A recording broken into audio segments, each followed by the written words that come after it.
সাল 1990। একজন কানাডিয়ান কৌতুক শিল্পী প্রতিদিন বিভিন্ন কমেডি ক্লাবে ক্লাবে ঘোরা, স্ট্যান্ড আপ কমেডিটাকে আরেকটু ধারালো করার জন্য ক্লাবগুলোতে রেজিস্ট্রেশন করা, আর 2 থেকে 5 মিনিট স্টেজে পারফর্ম করার জন্য ঘন্টার পর ঘন্টা অপেক্ষা করা, এই তার ডেইলি রুটিন। কিন্তু আরেকটা কাজও সে প্রতিদিনই করে। ভোরবেলা ড্রাইভ করে চলে যায় ম্যালহাউন্ড ড্রাইভে। এইখান থেকে লস অ্যাঞ্জেলেস সিটির একটা অপরূপ সৌন্দর্য দেখা যায়। হাতটাকে বাড়িয়ে দিয়ে চিল্লায় বলতে থাকে, I am an amazing actor. Everyone wants to work with me. I have a lot of great movie offers. Pocket থেকে মানিব্যাগটা বের করে, ভেতরে কয়েকটা কয়েন আছে, আর আছে তার নিজের ব্যাংকের একটা ব্ল্যাঙ্ক চেক। চেকটা হাতে নেয়, লিখে ফেলে নিজের নাম, paid to Jim Carrey. Movie signing amount $10 million। Pay date 1995। তার হাতে সময় আছে 5 বছর। And I actually wrote myself a check, and this is for real. This is not a joke. This is for real. I wrote myself a check for $10 million per picture. So see, this is by Thanksgiving 1995. Wow, look at that. This is the actual. Don't wreck it. No, I don't want it. This is certainly right. There you go. Maybe That's the actual check I wrote myself 4 years ago, and that's so I'm kind of here to say that visualization does work. 1994 সালে Dam and dumber মুভির signing bonus amount $10 million।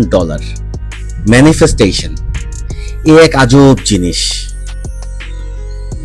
আপনি একে সায়েন্সও বলতে পারবেন না, না বলতে পারবেন ম্যাজিক। আজকাল একটা ভালো অভ্যাস হয়েছে আমার, অ্যালার্মটা একবার বাজলেই সাথে সাথে উঠে বসে পড়ি। কিন্তু ঘটনা সবসময় এরকম ছিল না। ঠিক যদি আমরা 1টা বছর আগে চলে যাই,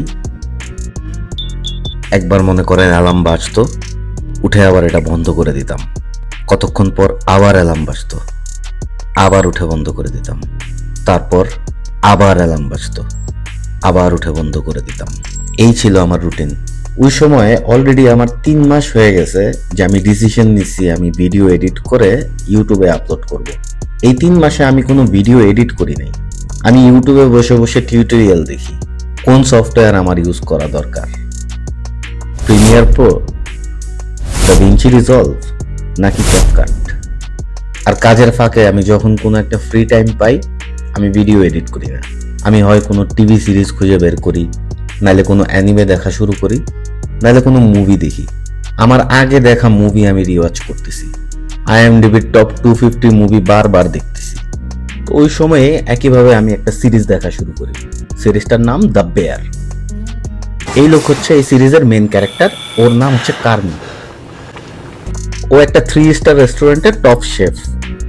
সকাল থেকে রাত পর্যন্ত ওর শুধুমাত্র রান্না বাড়া নিয়েই চিন্তা ভাবনা। সিরিজটা দেখতেছি, একটা সিন দেখাইলো, ও সারাদিন কাজ টাজ করে বাসায় আসছে। আসার পরে ও টিভিতে রান্না বাড়ারই ভিডিও দেখতেছে। দেখতে দেখতে ও ঘুমায় গেছে।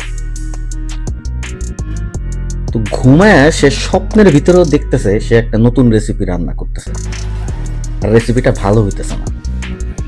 সে ফ্রাস্ট্রেশনের চোটে ঘুম থেকে উঠে গেছে। তখন আমার মাথায় জিনিসটা ক্লিক করে, the word I am looking for is not manifestation, it's obsession.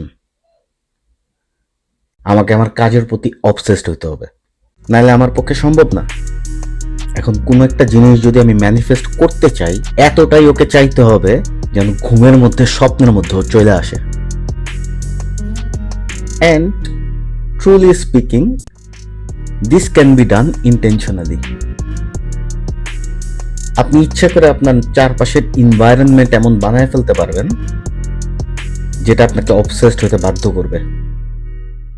সকালবেলা ঘুম থেকে ওঠার পরে যদি আপনার চিন্তা এটা আসে যে আমার সোশ্যাল মিডিয়াতে কি মেসেজ আসছে বা আমার কোন নোটিফিকেশনগুলো আসছে সারা রাতে যেটা আমার চেক করতে হবে, then you are not obsessed to your work. কিন্তু ঘুম থেকে ওঠার সাথে সাথে যদি আপনার মাথায় আসে আজকে আমার এই কাজগুলো করতে হবে, দেন ইউ আর অবসেসড। এবং এই অবসেশনের জায়গায় যাওয়ার জন্য প্রথম যে জিনিসটা আপনার দরকার সেটা হচ্ছে রিপিটেশন।